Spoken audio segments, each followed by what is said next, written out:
the Luther, and they're in that traditional sort of green and yellow sort of colors that the comic books always have Luther in. That's how I have the cars. Clancy Brown is going to be the actor, or is the actor that I have playing Luther. If you don't know who he is, he's from Kurgan from Highlander, or Brother Justin from Carnival. He did the animated voice of Luther. He's like 6'4", so he's a huge guy. I have him with the head shaved, and he's, really putting that over. And the players are like, oh God, Luther's going to do some horrible, horrible stuff. But their characters are like, yeah, we like Luther. He's great. He's going to make America a wonderful place. So, they have to sell and put that over. The whole time they're like, and so they don't know if Luther's going to do anything. And he's really depicted in this very, as I said, this very book of Revelations. And definitely it's looking like Luther is the Antichrist. The way that he has been portrayed through the game. And he definitely comes off sort of as everything to everyone. And the date, Luther wins the presidency, and actually a landslide. I went through which states went red, blue, and then it was green. Like for Luther, that was like the color was like for his independent party, and like so many states went green, and they just called it. And I did the acceptance speech for Luther and DC, and people are going crazy and crying like, oh, America's going to be the best country in the world again, and so it presented a real interesting thing, for what the players think maybe versus what their characters are thinking. So it's interesting. And we counted down 2012, December 21st. We have a major event. These ships come over the many cities on the planet, and these strange creatures. They have wings. They have blue and purple like halos of light coming out. They have various animal heads. They have this strange, bizarre looking, almost space gear that looks very ancient Middle Eastern or Indian in depiction from the way they illustrate their gods. They have a vague quality of grays to them, and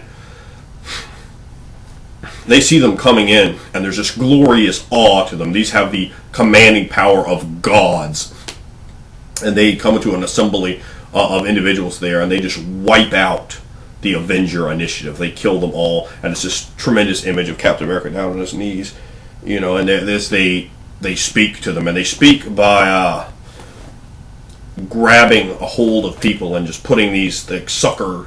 So they have 3 fingers and then a huge thumb that comes out of their hand like this. I'm not going to go into description because it actually takes almost probably a minute to really describe them. But they just put their hands there, and the hands would just dig into the flesh, and then they would start talking through other people's mouths. And they would start, like, when they came down, they started flipping through language, and the first one they speak is Babylonian. And none of the players had that language, but one of them had Arabic, so I gave them some very vague, it's like, she very vaguely has this, some similarities to the Arabic language. But he couldn't figure out what they were saying. And then when they'd have the actual things talk, without anyone, they didn't have a human. They didn't have vocal cords that were similar to humans, so they talk like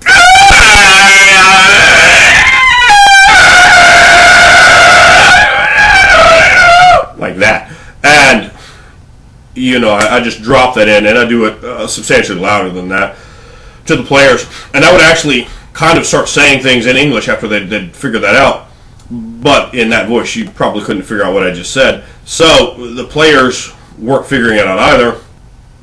And but they see them basically decapitate all the Avengers with these flaming swords of fire as the Avengers come to them. And it's this sort of rapture scene, but instead of the rapture being a wonderful, beautiful thing, it's a horrible thing. It's the taking of those individuals that have defended humanity because the angels have returned, and they hate what people are. They hate the idea of humanity's place, and the fact they have usurped them, and the fact that they have done something that's allowed them to elevate themselves to the position of gods. They have basically no longer have God's protection because of the way the laws of the universe are written. I have angels as sort of being entities that are bound by certain constraints. I didn't present God as a perfect entity, but as an entity who created a plan, and the plan now essentially has created doomsday, and these things, aliens or gods or whatever they are, have returned, and they are wiping out with great ease the heroes of the world. Now, the villains were locked away.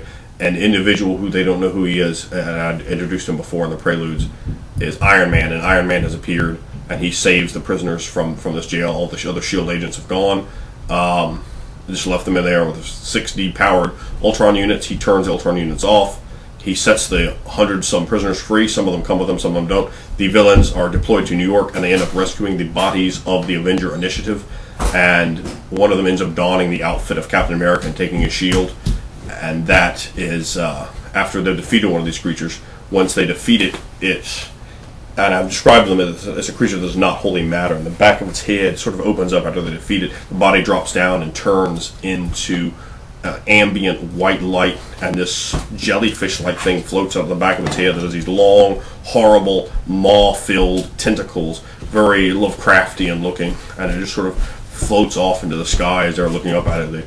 The guy who uses telekinesis lifts up the bodies of the fallen Avengers, the beheaded Avengers, and they transport them back to the base they're working out of in Los Angeles with Iron Man, and that is where issue 1 left off.